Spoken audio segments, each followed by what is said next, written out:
to Maxed Out Man, helping you become the man you were made to be.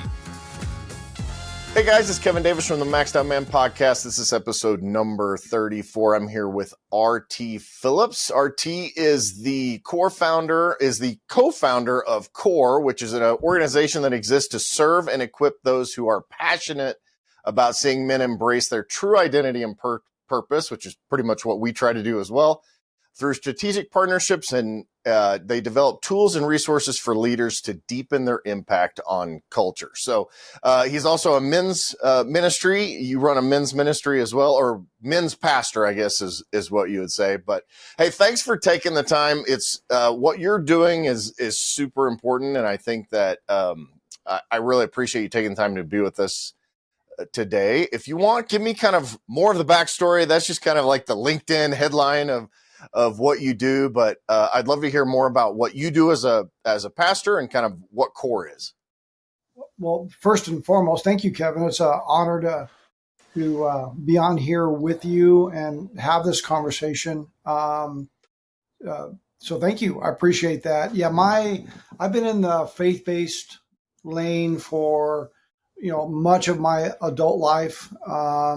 I didn't grow up that way. I was drafted in the military. I had a significant shift in my life there when I was in the Army at the time, and came to know and Jesus in a way that I was actually going through a lot of really dark stuff at that time. Went to Hawaii instead of being shipped to Vietnam. That's where I met my wife, Holly, and we will celebrate our 50th anniversary here in a few months. That's awesome. And went to college in California. I was raised in Southern California. So I'm here in Texas. I love Texas, love Texans, and I keep that quiet, right? So yeah, we'll edit that out. You're actually from Wyoming, right? Like that's the hopefully nobody from Texas will hear this part. But anyway, went to college in California. And it was a Bible college. And when there, I learned I had a knack for bringing together people. I had gone through a radical life change, and I loved what Jesus had done for me as a man.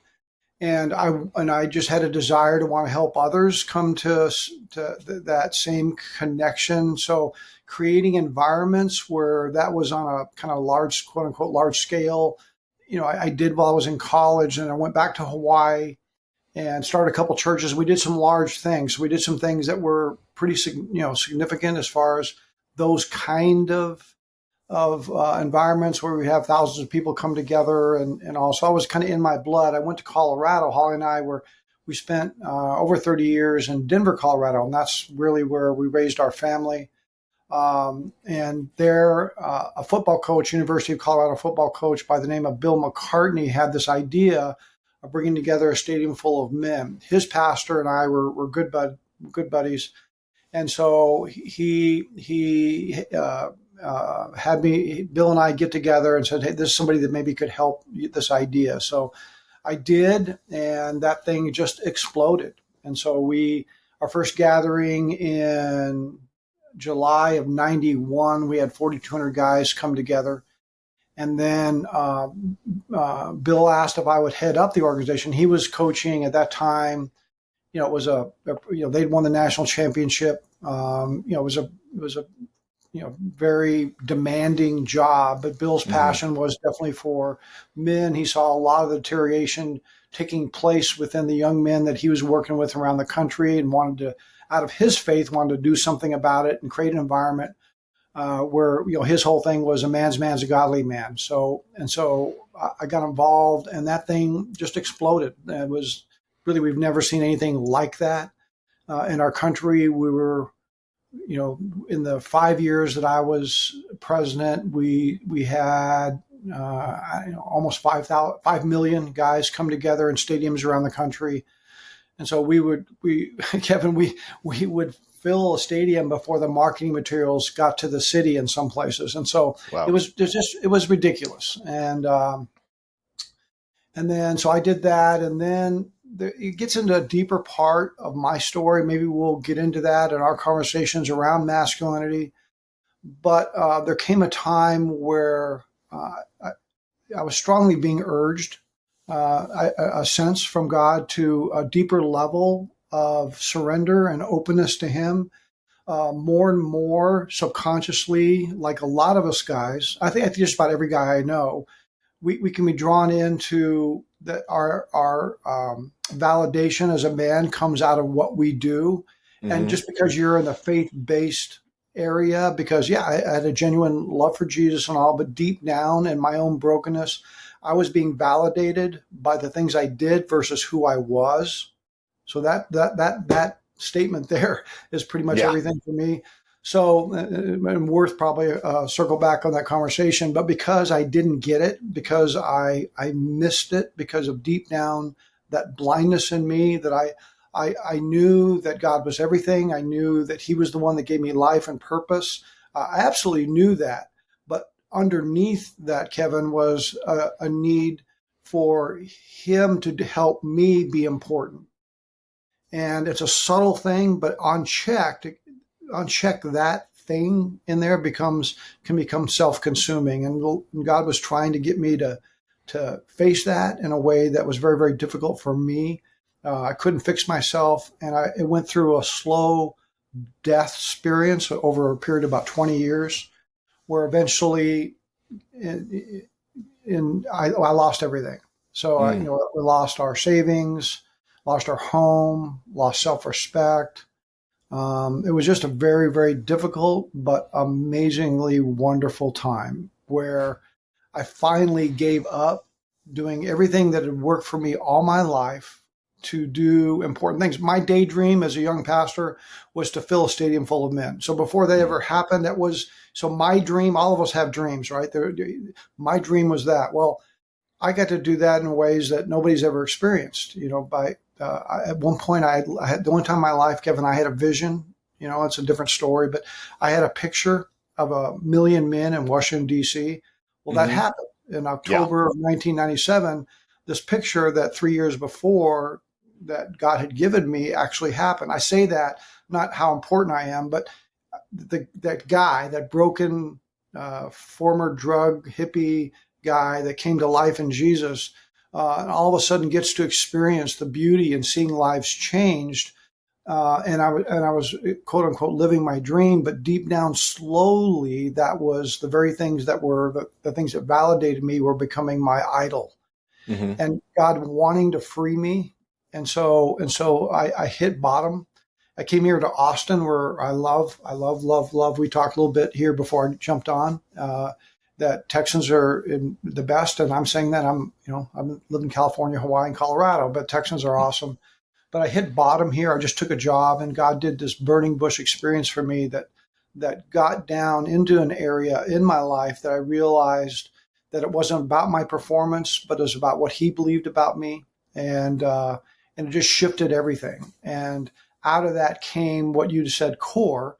So what I do, I work with my son, and we seek to develop and help men not take 20 years to try to fix themselves, but learn what it means in our identity to be shifted around who I already am, and out of that gratefulness live. And so, so a quick little background of an old guy. Old guy, yeah. I mean, congratulations, first of all, on 50 years. We just celebrated 28. It's funny how everybody's story can kind of intertwine a little bit. My daughter-in-law actually is in the Army and was stationed on Oahu. So a little bit, and were you Army? Yeah. Yep. Yeah. So I mean, you basically were at the same base. So that's kind of interesting. But the organization you're talking about is Promise Keepers, and being someone that grew up in that era, and it was a young man with a family and all that. I actually have been to, I think, 2 or 3 of those events that I went to. And if you're not familiar with what Promise Keepers looks like, and especially if you're not a Christian, you may think, oh, is this just a bunch of men standing around, holding hands, singing Kumbaya together, or what? Could you? And I want to talk more about core and your story, but I'm just interested in framing that for people, because this really is, Promise Keepers was one of those things that it was primarily geared towards Christian men, but the idea was to bring men together to explore a different side of themselves, and to kind of explore their real purpose. And it was never been done before. Like, it was kind of the first part of the beginning of this, what you could call men's masculinity movement and what that really meant, and redefining it. So could you walk us through real quick what a Promise Keepers event might look like, just so people can put some things into context? Yeah. Well, I mentioned that the visionary behind it that felt, that used, his position as, at that time, he was coach of the year. He took a program that was really in many ways never successful, and he built that up to one of the top programs. It would be at that time it'd be the Alabama or Georgia or whatever of that time. And so that was an amazing thing in and of itself. But Bill was somebody that really, he wasn't a football coach who was a Christian. He loved Jesus, and happened to be a very, very successful football coach. That's genuinely who Bill was. And he saw what was taking place as he was with some of the great athletes around the country in their living rooms. He saw in the 20 years by then coaching that he'd done, the deterioration that was taking place, of the absence of men, the father, the influence, and the consequences of much of that. And then facing a lot of these great kids with great potential would be in self-destruct mode, because of a lack of what was built within them, and getting the notoriety of a college program in Boulder, Colorado. So he saw that, he felt that, and he just felt like there's something needed to be done. And so out of that came a desire to bring together men. And so we filled the goal was to fill a stadium full of men. And we did that. It took us 3 years. So we had 4,200, 22,000, 50,000 in July of 1993. The Promise Keepers, we took a lot of heat. There's a lot of heat back in that day, because Bill, as a football, early on, there was a bill that had to do with something around the gay rights issue, and something was, and so Bill had endorsed that. Well, that forever then created, for Promise Keepers, this feeling like, particularly from the quote unquote national media, that we were against stuff, that we were against women, that we were, against gays, which wasn't the truth, right? It wasn't. We were coming together because we recognized we were broken, and there were issues that we know as men, for the sake of others, that we wanted to make a difference. And so our passion genuinely was to have that kind of environment. But it was incredible, because the speakers, the music, all the things we did was to create an environment where, number one, men, you're not alone. The things that you may feel that you're struggling with, or your hopes and all, that you're not alone, that there's a move going on of guys who really want to come alive, what it means to truly represent the kind of masculinity that's known for what it gives, not what it takes.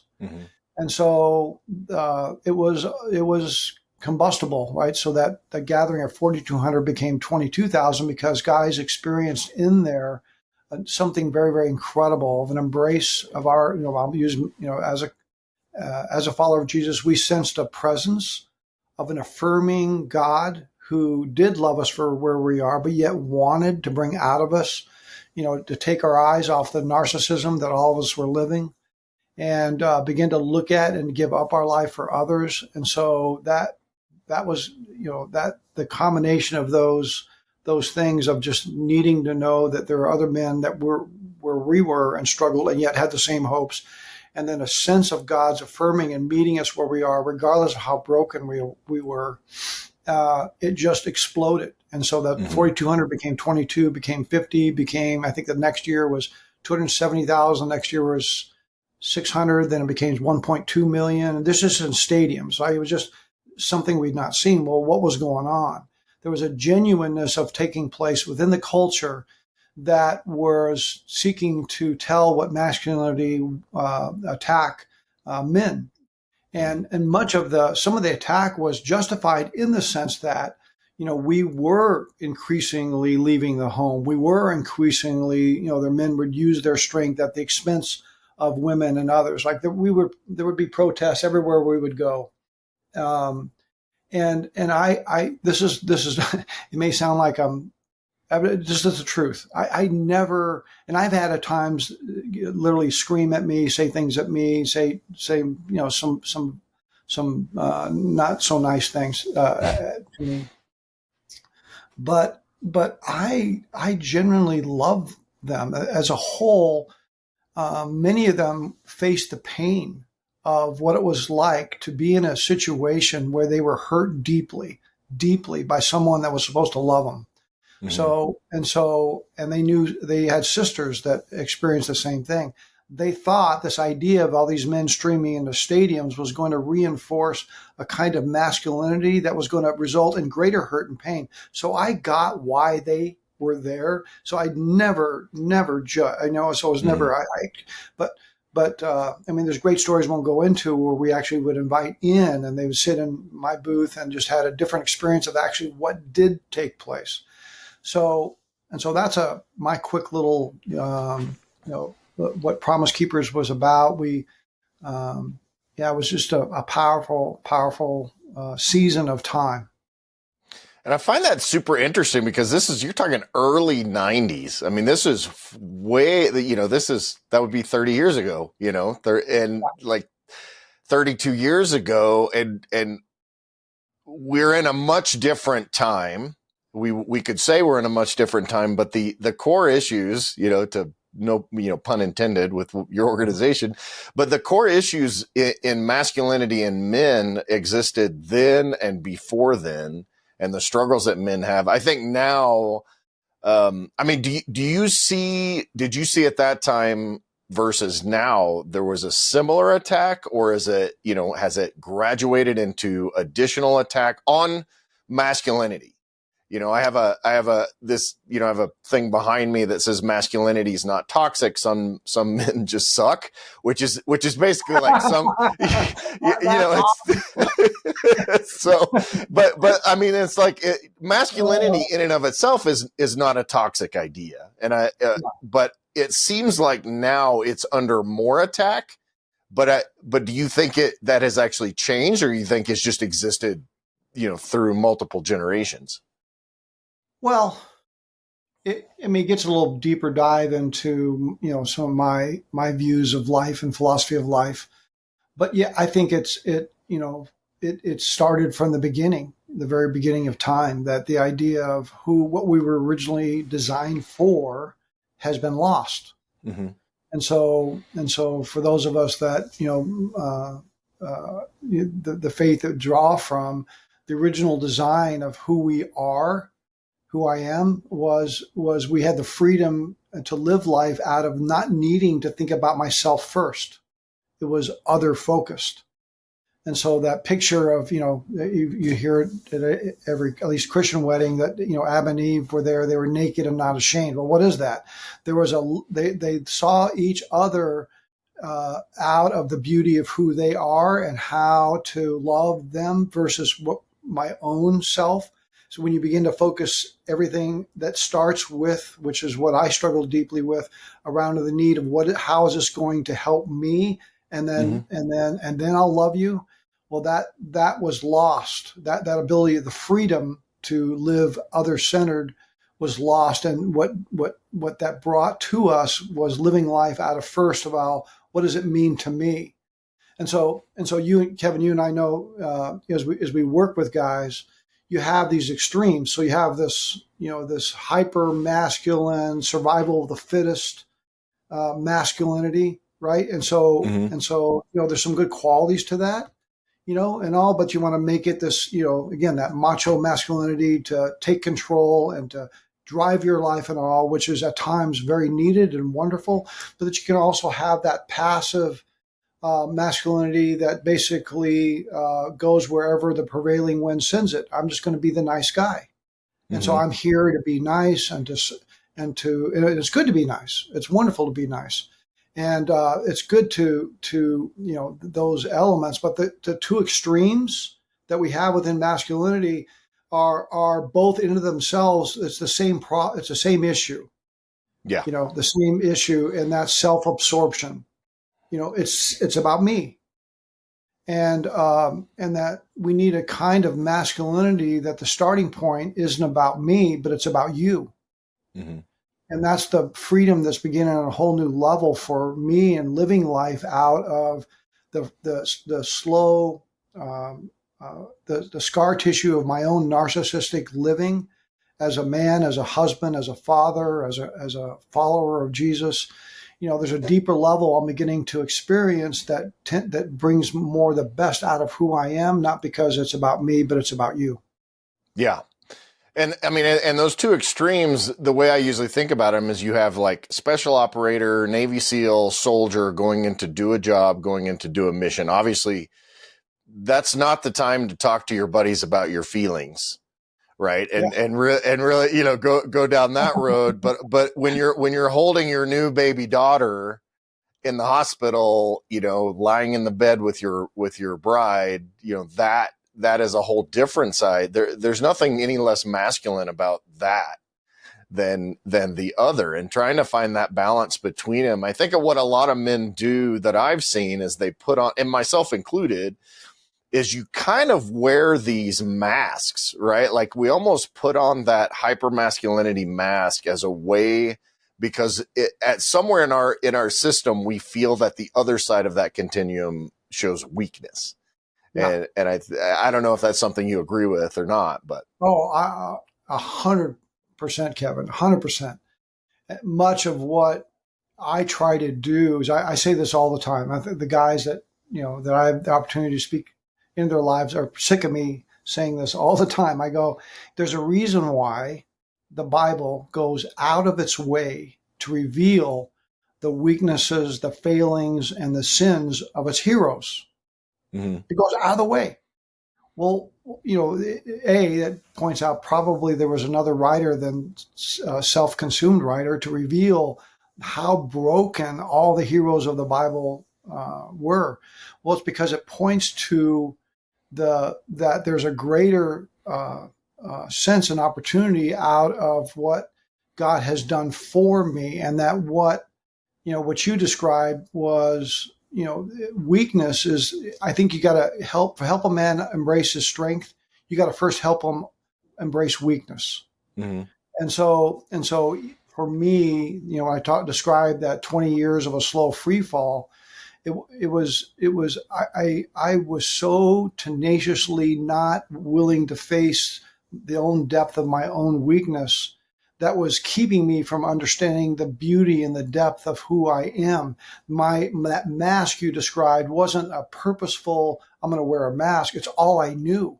I just tried to, for a lot of our guys that you and I are working with and trying to help, it's the best that we know. The best that we know is to try, and so to try to be heroic or to try to be serving, or, it's doing it out of something that's not out of who we are, but it's out of a need to perform. Even in that, even over a long period of time, is self-destructive. And so it really needs to come out of a deeper understanding of embracing weakness so that we can tap into strength, and that strength will help us then overcome that weakness.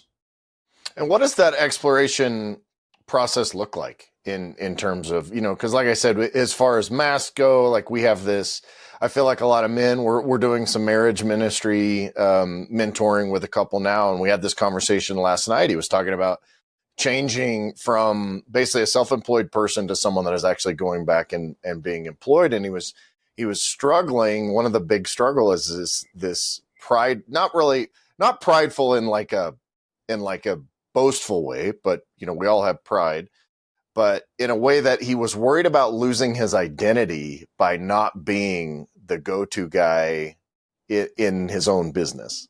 So what is that kind of, in exposing our weaknesses, what does that process look like? And I mean, I know you went through it for 20 years. So, I mean, take as long a time as you want, but what kind of process are you taking men through in order to get to that process? Well, I think, to know, as we talked a little bit about a minute ago, the original design, the way you know the worth of something is what was it made for, Mm-hmm. right? So if someone's out there on a golf course and you see him trying to smack a golf ball with his cell phone, there's something wrong, right? That's Yeah. not what it was made for. And so the worth of something is what's the original purpose? We'd like to think we're independent, we're captain of our own souls, and we can do whatever we want to do. I think eventually we all figure out something in that's just not working. Mm-hmm. So the original design of who we are is a man was created to be incredibly courageous, to give up himself for others. And but what does that look like at times where you talked about the different ways in which that guy wants to feel like his worth is needing to be the guy, right? That he's Mm-hmm. going to come up with the answer. Well, that's important, right? He is feeling that there is a demand, and it's a tough world to try to provide for and make things work with others around you. Would love to see you fail so they could succeed. So there is that demands on us to make decisions that are hard ones. But when it becomes our identity, it becomes around that is who I am versus that is something at times I need to make a difference, but I'm not going to give up the values that people are more important, that how I live my life out of the character of who I am Mm-hmm. is not sacrificed at the need of justifying the ends by the means. And so, was Jesus a more of a man when he took the whip and he kicked out all these people that were in the temple, using the temple as a means for their own selfish gain and ripping off the poor people and others to buy their things at exorbitant costs, so that they could live they used God to their own selfish means. So he took a whip and enough of this crap, right? This is not what this place was made for. And Mm-hmm. so was he more of a man when he took a whip, and threw over the tables and kicked him out? Or was he more of a man when at the most vulnerable time of his life, he got down and washed his disciples' feet? Mm-hmm. Okay. Was he more of a man then? What's the answer? The answer is both. You're right. It's how do we live life in a way that meets the need of the moment, and we don't take on, like you described, a sense of our own persona of responding out of life. This is out of a system, but more out of a lifestyle. And so how we try to help guys, Kevin, is that we create environments to help men have permission to be real. And how we have permission to be real, the starting point for us is that recognizing that I am broken, that apart from what Jesus has done for me, and he absolutely, in spite of all the crud in my own life, he loves me and he's met me and he has given me the freedom that I'm going to be with him forever, not because of what I've done, because of what he's done. And I know this is getting into much of the audience, much of those listening here don't share that faith. And I'm not necessarily apologize, but at least to give the answer that I'm wanting to say here. The starting point for us is to recognize that there is a brokenness in us, but there's also an incredible authority of what God's called me to give up my life to my wife, to my kids, to my grandkids, to others in a way that causes me to be willing to surrender my own stuff for the sake of others. Hey guys, thanks for listening to this episode. I hope you're enjoying it and learning a lot. If you're looking for extra help, don't forget that I do offer one-on-one coaching. We can talk through a ton of different issues. I can give you guides, guidelines, and logistical help to help you take that next step or go to that next level in some of the things that you're dealing with in your life. We also have some course content, some guides, and a lot of educational materials over at maxedoutman.com. For the coaching, go ahead and go to maxedoutman.com/coaching, and you can learn about that. And then just go to maxedoutman.com for everything else. Thanks for joining us. Now back to the episode. Because he did that for me, and out of gratefulness, I'm to live that kind of life. And so the understanding both the brokenness and the beauty of who I am is a great combination because that's who Jesus is. And so trying to live life, helping guys have that common sense together of which understands both. You're not ashamed of your brokenness, nor are you not wanting to grasp and hold the sacrificial courage that's needed to be a man today. Both exist around an environment where guys are opening up and aren't ashamed to talk about the hard stuff in their life, but at the same time are willing to help bring the best out of one another. It was Henry Ford that said, my best friend is the one who brings the best out of me. Right. And so that friendship that you described, that of the Navy SEALs, in the middle facing of a life and death situation, not pausing to go, hey, how's your day? How you feeling? Right. That's not that.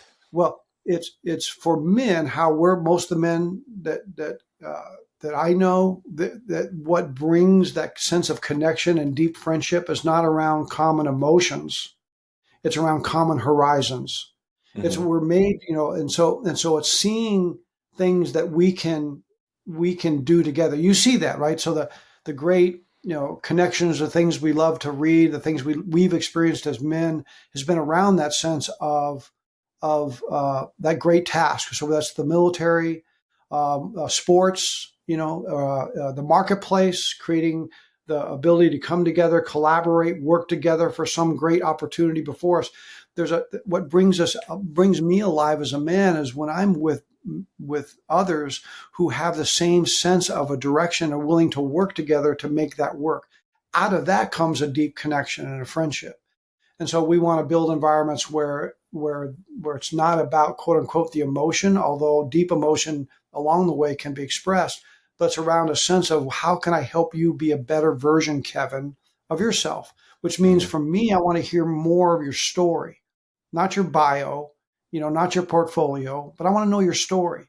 If we take the time to hear, if I took the time to, if you and I get together, or we spend more time together, it's not about the high points. It's what are the connecting points in life that reveal, in the crucible of failing, how we overcame in a way that made us a better person.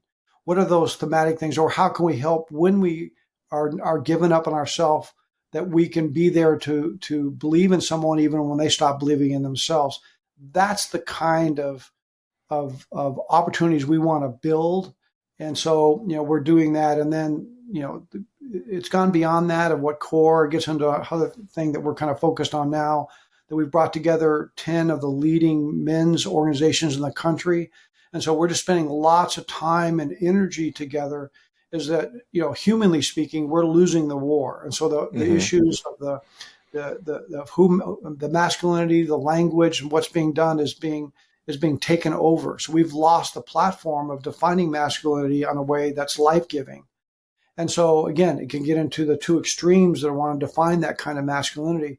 So we recognize there are some things that we could do together that maybe we cannot do alone. And so we've begun that, this last 6-7 months, a lot of intensive communication about, it's not about my organization or my lane, but how collectively can we honor one another and work together in a way that could have impact in the country.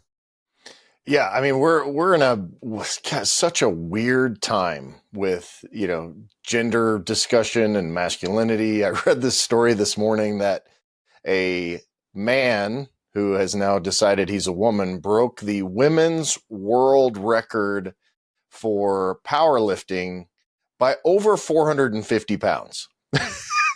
Like the record for women was 450 pounds less than what this guy, really as a guy, ended up setting. And it's just such a weird time like that. I actually saw this, somebody had done this skit that showed, it was a triathlete, and they're asking him, well, how do you see the other competitors? And it's a guy that was competing in women's triathlon. And he said, well, I don't know. I never saw any of them. I was literally 2 miles ahead. And so it's just a weird time to be, a man or a woman. And I think in this context, it's just a bizarre time, but. It is unbelievable. That whole thing you just described, I didn't understand it a lot. my daughter was big time into Harry Potter. And so and all that, and we were recently having a conversation around some things that were going on, and so the whole Rawlings, who wrote that.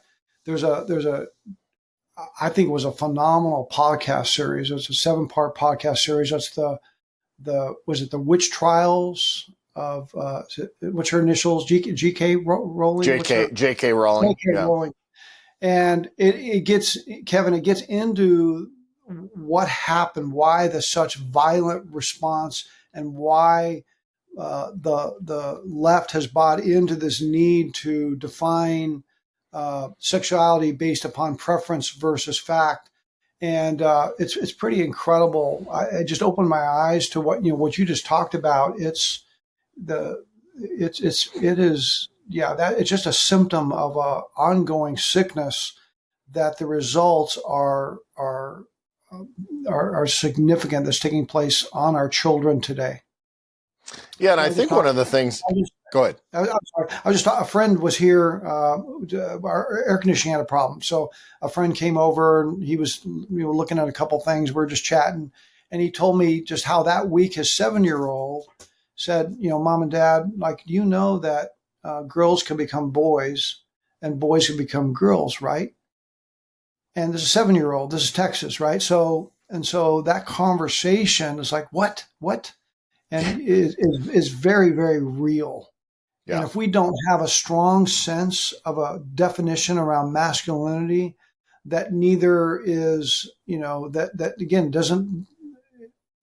It's not a zero-sum game. That we got to do our part. We got to stand for our stuff, regardless of what others are. There's got to be a sense of both a compassion, a love, and a willingness also to take a stand.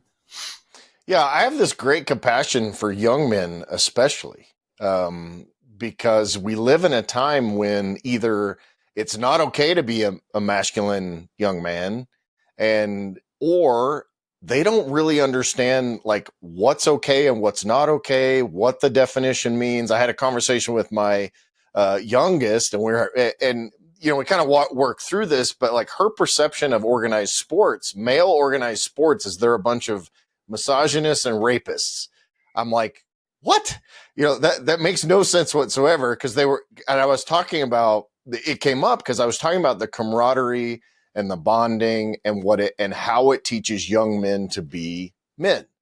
And that was that's kind of a prevalent ideal. And to have that placed upon a 15, 16, 17-year-old boy / young man is just something that I don't know how our society moves through that and dads of those age guys are having a hard time, I think, understanding what's okay to teach your son.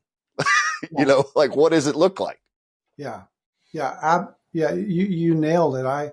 It gets into a longer story, but my second son got into some serious drugs and self-medicating that almost took his life out on multiple occasions. It was a long haul. But without getting into all the details, much of what he went through during that time as an adolescent, when he was really, really struggling and needed me and I wanted to help him, my go-to was to tell him what he needed to do. What he really needed to hear was, because he had a father that was at that time well known. He had a son, his older brother, MVP, married the prettiest girl and all, very successful. But he felt like deep down that he was the black sheep, that he couldn't measure up. And what he needed from me is not to tell him what he needed to do, which I was really good at, right? And I loved him and I was trying, but in me, there was an inability for me to embrace understanding that he also needed to see weakness. He needed to see the part of me that did struggle and didn't have all the answers and was always trying to fill the gaps in doing my best versus, an honest self-disclosure that I was afraid to face myself. So I couldn't relate to Christian. That's his name. So Christian needed also an ability to see a part of me that I was unable to give him at that season of life. Now the whole thing is turned around because eventually I saw, in my own in brokenness, we could have a relationship of our masculinity that just wasn't one-sided, as you said, the facade, but it was a realness around a brokenness and a weakness, but yet in my world, a graciousness where God, that's the best times when in my worst moments, he can become my greatest strength and ability. He loves the opportunity for me to help me do what I cannot do for myself if I'll just pause and be real with him and be real with others and to be real with Christian. So a lot of the dads out there, the best things we can do, the most powerful 3 words in the English language is I love you. The most powerful 4 words are I believe in you. The most powerful 5 words is I am here for you. And that I love you, I believe in you, and even when you don't believe in yourself, but I'm here for you, and I'm here for you to help Christian around an open and an honesty that he became no longer afraid to share what he was really going through, what he really thought about himself, which is very dark, which led to the self-medicating that, again, almost killed him multiple times. But we as men can no longer afraid to help and to embrace one another, both out of strength and out of weakness. It's powerful, Kevin. When you have those kind of environments that are willing to face weakness, but in a way that we can call the best out of one another, that is masculinity at its absolute best. And so, yeah, that's, again, I'm pontificating, I know, and I'm forgetting. No, I mean, I love that story. I think that it's something that as a dad, I'm a dad of 2 girls. So I actually didn't raise sons. But I have young men in my life and I've had young men in my life. And obviously at one time I was one, but it's that with my own girls, I tried to show that I screw up all the time. Like the number of times I've apologized to my kids over the years for either flying off the handle, being too harsh, being impatient, all of those things. And I think it's okay for dads, and if we're talking about sons in this case, but for dads to tell their sons, look, this is a weird time for us, for you to be growing into a young man. I don't really know how to parent. I'm having a hard time understanding how to help you become a man because I grew up in a time that was much different than what you're growing up in. So we kind of need to go hand in hand and figure out this stuff together. And walk along that path of, like you said, kind of getting into your weakness, but then also understanding who your son is at the core, who you are at your core, and to be able to walk down that path together. Hey guys, thanks for listening to this episode. I hope you're enjoying it and learning a lot. If you're looking for extra help, don't forget that I do offer one-on-one coaching. We can talk through a ton of different issues. I can give you guides, guidelines, and logistical help to help you take that next step or go to that next level in some of the things that you're dealing with in your life. We also have some course content, some guides, and a lot of educational materials over at maxedoutman.com. For the coaching, go ahead and go to maxedoutman.com/coaching. And you can learn about that. And then just go to maxedoutman.com for everything else. Thanks for joining us. Now back to the episode. Yeah, absolutely. It's we need to remind ourselves when we hear the BS around, as you talk about the toxic masculinity. What was that statement you have behind you? It says masculinity is not toxic. Some men just suck. that is that. I love that. Is that that understanding around the willingness to embrace who we really are, that answers much of that struggle. Men need to be reminded. I lived just a few miles from there was a shooting in Colorado, in Aurora, Colorado, in a theater where a guy goes in and just killed a bunch of people. Well, they found afterwards that multiple men died, took the bullet. Underneath them was their girlfriend or their wife or their daughter. A bunch, right? So it's there's no time to think. All of a sudden you're watching a movie, next thing you're hearing pop, pop, pop, pop, and you're realizing people are dying. The immediate instinct of many men in there was to cover Right. the woman next to them, right? That's in us. There's something very beautiful and wonderful about that. We got to remind ourselves that the stories of mass shootings that you hear, the one in Vegas, many of them have that same story of men dying, putting their bodies between the assailant and a woman or a girl. And so those are glimpses of the beauty of who we are as men, right? The willingness that we love life enough to willing to die. That's incredible. That's powerful. And so to remind our sons, number one, to counter the lie, that's masculinity as absolute best and is shown throughout time, different cultures. And that is a strength that is in a world that we need more and more of. And this is who you are. This is who you are. But at the same time now that we recognize there are things in our life that are broken. There are things in our life that will help us be the better version of ourselves if we're willing to face them and be with other guys that we're helping them and they're helping us in those areas where we are weak. And so we're not afraid to run away from those things that sabotage. And so, like you said, we can wonderfully win here, here, and here, but our family sees the anger side of us, right? And so there's something underneath us that is broken that needs an opportunity to be faced and to be understood in a way that can create change in us for the sake of others. And so, yeah, that's it's a kind of masculinity to once we're clear. And so what you're doing, Kevin, is so important that you're wanting to help men through your influence and have others on there define a masculinity that is powerful, that is real, that lasts. Once we get that, then we can build from that.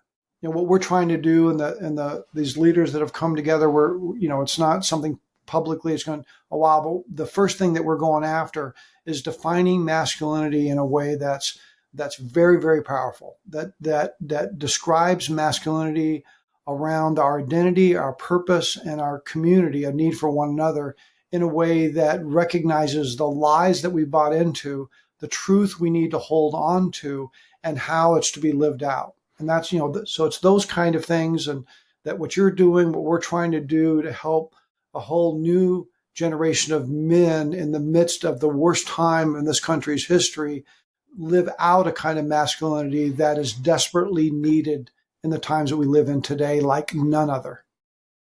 Yeah, I mean, 100%. And I'm super excited to see that come to fruition and see what you've got going there. I mean, I think for whatever reason, I think masculinity at its core is a servant-based masculinity. Whether that is, I've spent the last 28 years of my life, and I've talked about this on the podcast before, trying to open the door for my wife and the car door 98% of the time. Unless there's a physical reason I can't get to the door, she will wait for me to come open the door. Not in a like princessy way, but like that's just what we do. So that's a way to serve people.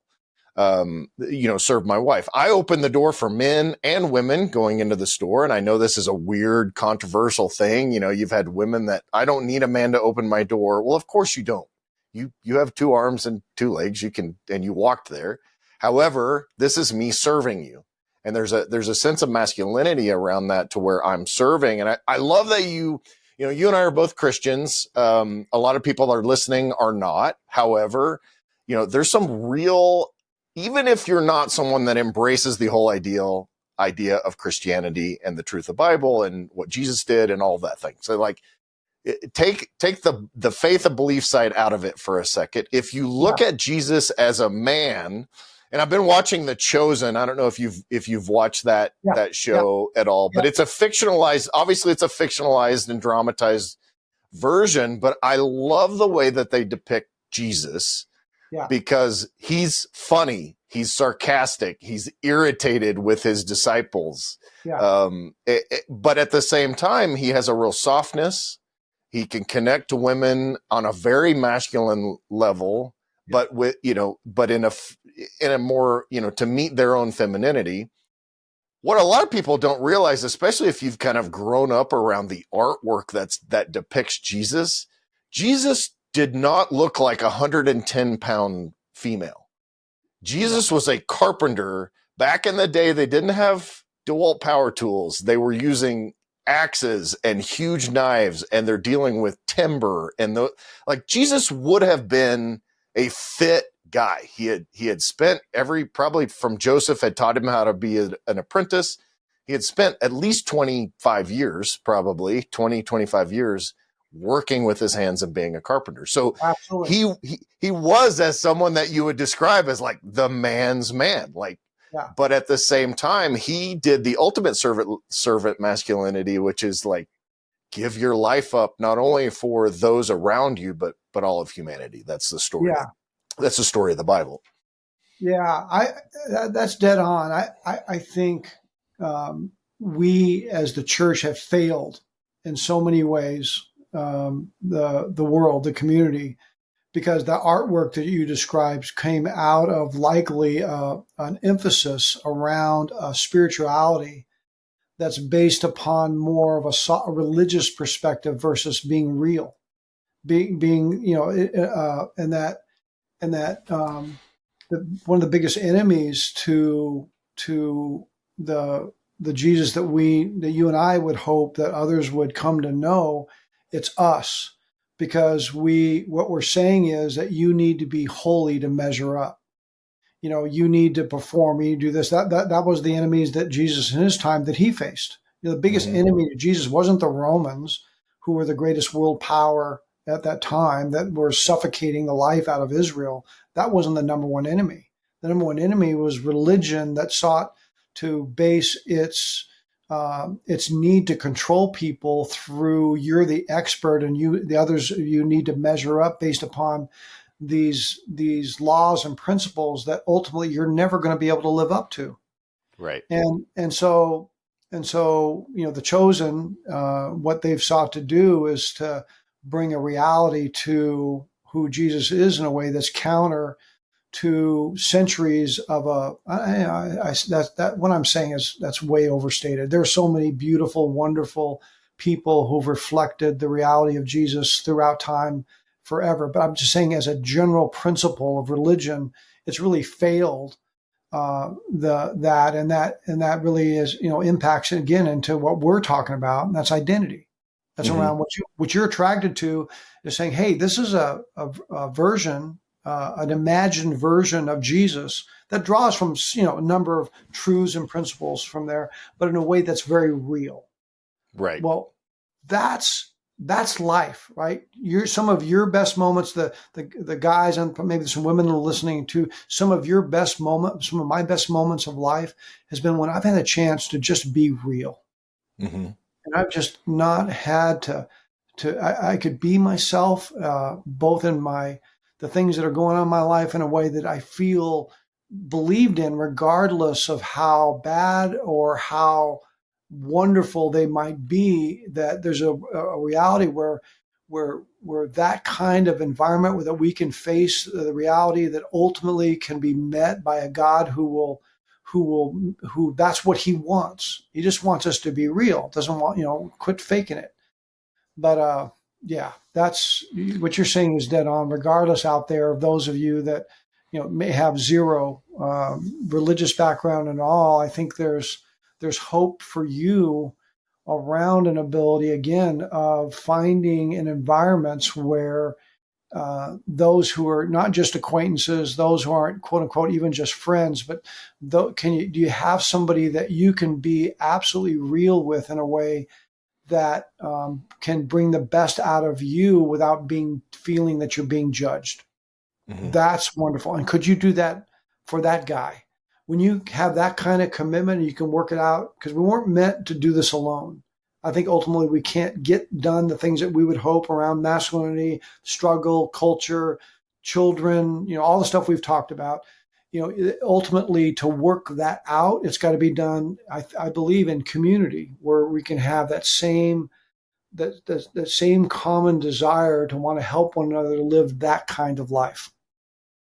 Yeah. And I mean, I think for most men, myself included, I go to church, so I'm with men every weekend. However, I don't have a lot of close friends locally. Most of my friends, just because of the nature of my job and what we do, and my companies and all of that. Most of my friends are located all over the world. So like a lot of my interactions are like this. They're video calls or FaceTime or text or whatever. What kind of advice do you give men on trying to find those connections? Like where do we go to seek out those kind of things? Because as a guy, it's, we don't have like a friend dating app to let's, I like cars. I like this. I'm a hunter. I like these. I like golf, and then you can like match up, swipe left or swipe right for your male friends. Like what kind of guidance are you giving men to kind of find that connection? That's a great question. I also like to ask you that. I think I'd love to hear your answer to this question. For me, I guess it's been in the experience where I have an opportunity with a guy to get beyond, again, the portfolio, the fun stuff. Like we everything doesn't have to be serious, and it can't be serious, right? So I love guys that we can have fun, be real with. I'll call those acquaintances. And then there's friends who know a deeper level of who I am, and so that's But the kind of thing that we're talking about here, what I would differentiate between brothers, like acquaintances, when you die, may show up to your funeral. Friends, for sure, all of them are going to come to your funeral. Some of them will speak at it. But brothers, and I'm using that as a deeper level of what you're asking, are those who will carry you out. And that's not the first time they did that, right? There was a genuine experience around some time in life where you needed them, and as well as you did for them, in a way that helped them make it, when apart from your being there and willing to go the extra mile for them, they wouldn't have, or you wouldn't have made it, right? That's what I would differentiate. How I found that is that those who I thought could be that, is that when I open up and when I deal with things, that I find out they have an inability to return that. And so they're wonderful, they're gracious and all. And I can give examples of it, of just at a really dark time in my life where I really needed that level of connection. I was around some guys. I was living in California at the time, and it was a group of wonderful guys, but they had an inability to be vulnerable. Right. And so, is it inability or is it unwillingness? I think it's both. Yeah. I think, I'm giving them, they're good guys, really, really good guys. And I'm seeing them, I'm picturing them. And so I use transparency and vulnerability different. Transparency is just being open and honest. Hopefully I've been transparent here, but I've not been vulnerable, there's certain vulnerabilities. If I told you some things that were going on with me and my struggles that would be improper maybe to bring up here, because it gives opportunity to be misunderstood and be judged, right? But that's a gift that we give one another. So what I look for and I found is guys who are willing to go there, and vulnerability isn't just about the crap in our lives. It's also about the hopes and the dreams of our life, right? It's just not one-sided. It's not just, catharsis of a dump around, the deep, dark stuff, right? And by the way, on that, we don't have to be graphic. The Bible's never, there's not a need to be graphic. It just needs to be open, right? And so I don't have to go into all the details, but just an openness around issues and things that I may be going through out of fears. This season of my life, am I going to, I lost everything, so I don't have a lot of savings and all. At some point, am I going to face the consequences of losing everything because of a financial situation I'm currently in that I can't provide for my wife, right? So that's I was just vulnerable there for a moment. Yeah. And so, having someone where I can be open and to connect with, at times I'm not just struggling that alone. But again, I think I have the original design, having an environment where I can deal with those kind of things with others in a way that the shame of what I don't want to face those myself. That's a hard one for me. But that I can find then a freedom in a way to recognize that ultimately, do I really believe I'm serving a God who's greater than my own bullcrap? Yes. And so I need to be reminded of that at times. And so bottom line, who can you sense that is willing to reciprocate in a level of relationship that's about bringing the best out of one another for the sake of others, that's a brother. When you're in environments where they love hearing and they're open, but they're not willing to go there, that's a friendship. But that's, you don't want to invest deeply there. You want to find those few, and so I'm assuming, have found a few that you can be that right now aren't currently with you in proximity, but are with you, can be with you, that you can start off right wherever, however long you've gone, you can start off at that point. I'm assuming, is that your experience? Yeah. That you can actually go there. And it's a part of the conversation because your friend wants to hear it. Your brother wants to hear it. Hey, how's it going? And they're not enamored with your successes. They love it. They want to encourage that, but they're also willing to, they understand maybe some things that are going on that are needing to help connect the dots in your journey along the way. Anyway, that's my 2 cents. What's your experience?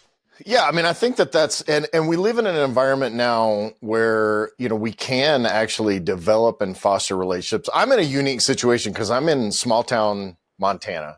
I'm not a hunter. That's like 95% of the hobbies here. I'm a car guy. There's no car culture here where I live. If I built a hot rod, I have a 65 Cobra replica that I built. If I want to have a car show, or if I want to go to a car show, I basically have to put that in my shop and sit in front of it with a lawn chair. And so finding that, if you're trying to find that hobby based connection, it's a very difficult thing for me to do here locally. And so that's something I've struggled with you for years, but I kind of wrap my head around the fact that, two of my best friends, one lives in Lake Tahoe, one lives in Huntington Beach, Southern California, Seal Beach, actually, Southern California. And so I've wrapped my mind around the fact that I can have these deep connective, conversations and relationship with those people, even though I only see them a couple times a year, for example. And so that's something that I've kind of had to wrap my mind around and realize that we have the technology. And granted, to be able to see you on video does help. There's a little bit of body language kind of stuff. I can't punch you in the arm when I tell you a joke or give you a hard time or whatever. But there is a very real conversation that you can have and a connection. I think, for my friends, for example, I've really been over the last couple of years making sure, and this is something super simple, to tell them that I love these guys. Hey man, I love you. I wish one of my best friends a happy birthday yesterday. And I told a joke, basically saying, he's much younger. He's like 15 years younger than I am. So I'm like, I stopped aging, so eventually you'll just catch up to me, was the joke. But then I said, hey man, I love you, and I'm very thankful for your friendship. And that was the end. That was just a simple text, but we have that connection. And I do the same thing with my other close friends. Yeah. But I also can have real conversations with him to say, hey, last time you mentioned that you and your wife were dealing with XYZ. How's that going? What steps have you taken to do your part to do that? Because I think, and I'll give you a second to respond, but one of the great things about male friendships is you may say to me, hey, one of my concerns is retirement and the consequences of some of this financial stuff that I went through. But the great thing about having these deeper conversations is that I may have some actual logistic strategies on some level to kind of help feed into your life to not only support you in that, but also to maybe offer some long-term advice on, hey, this may be a little path that might help with those fears and the logistics of the situation. Yeah, I love it. I no need to comment on that. I love what you said, and so it's finding those kind of guys that you're saying from the heart. Hey man, I just want to let you know I love you and I really appreciate our friendship. You know what that does for us, right? That there's something when you would say that, if you said that to me and we hung up, I go, man, that is awesome, right? We need that. Yeah. And so I think, I just think that's awesome. and And it's, and the willingness to be there to make a difference, right? What yeah, you're saying is we don't have a lot of energy, right? You don't have a lot of energy to do what you just said to a lot of different people. That's impossible, right? right. Because you're talking about a willingness to go deep and at times sacrifice time and energy and influence and even finances for the sake of someone. Those are gifts, and and so and so it's just, again, I'm going to go back, to a Bible thing, but was Jesus wrong when in his time of weakness in the garden, when he was about to face death, that he asked and needed Peter, James, and John to be near him? Was that a Hmm. sign of weakness that he said, I want you to be near me to pray with me? Uh, was that weakness? No, it was beautiful. It was wonderful. And if God, that we would believe God himself in the flesh had that kind of vulnerability to say, I need brothers to be with me at a time when it is going to be the greatest challenges that I've ever faced, that have never been faced again in our world, in the Hmm. history of the world, right? And so it's wonderful to have that and to need that and to recognize the place for that. And there's a lot of guys that you're listening to this and going, I don't have that. Well, it's that first step you just described it is looking for those common denominators that we share as a building point for a much deeper connection. Yeah. And that's, I mean, when you're talking about that, I start to tear up a little bit, like, cause it really does mean, like, it touches me deeply to have those relationships. And it's funny that you brought up the funeral thing, cause I've told my kids and I've told my friends, I'm like, so many people do these eulogy things where they stand up and they basically create a saint. Last week they were talking badly about you, and for whatever reason, now that you're dead, you're like the best guy that ever lived. And I want friends that will stand up at my funeral and say, he was kind of a dick sometimes, Yeah.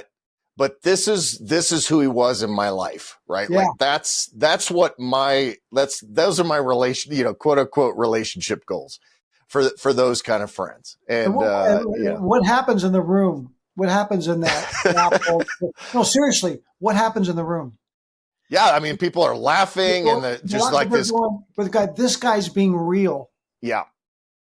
And if he's up there honoring Kevin that way, then I love Kevin even more, because Right. he has Yeah. those kind of friends that are being real and not just the facade stuff. You're dead on.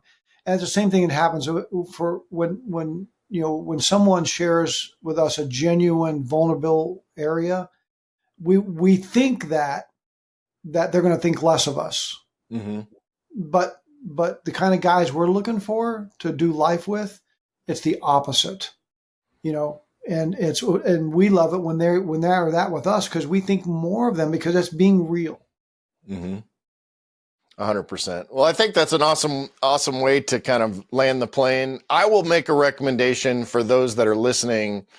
If you're a Christian, or if you're not Christian, seek out The Chosen. This is a biblically based fictional account, but I think if we're talking about masculinity and who men can be, and if you want to, even if you only believe that Jesus was a historical figure or a made up figure, I think there's some lessons in that Yeah. to see who Jesus was as a man, as kind of a model for us. So I would suggest that for anybody, take away from it what's revealed to you. But how do we find more information about what you've got going on, and how do we find you and learn more and kind of take those steps? Yeah. Well, we have a website. It's CoreUnites.com. On there, there's some resources. We've done some films, done really, really well. I don't know if you have a chance to see them, but they vary from famous people like Mariano Rivera, or the Navy SEAL kind of guys, but to average guys, a tattoo artist in the Northwest, to struggling issues. But we use the power of story that is watched. It's about 10 minutes long, but then our question is, what part of that story connected with you? When we begin to talk about it, we found it's a great way to give us permission to talk about the more important things in life in a way that kind of enhances the relational connection. So that's what core, a rough thing around there. What we're working on with these leaders in the country, we're still under the radar. And so there's some things that in the months ahead, and maybe we can circle back, or I got some great guys that will be some great candidates for you in the show here. Phenomenal guys that, could fill in and, add a lot. More. It'd be fun to maybe do a little roundtable thing. We could have three or four of you guys on here to at least kind of talk about that. I thought that would be actually really interesting and fun. So yeah. And these guys, they all love. It so happens that they're cigar and whiskey guys, right? So there's a common denominator. Not everybody. That's not necessarily my thing, but everybody else thing. But yeah, their point is they're just real guys, and but with profound insight. Yeah, let's circle back. Awesome. Well, I thank you so much, RT, for coming. I thought this was super interesting, and I think we'll probably need a part 2 or 3 at some point too. Hey, bless you in what you're doing. Thank you, buddy. If you're looking to really maximize your life and become the man you were made to be, head over to maxedoutman.com and get your journey started today.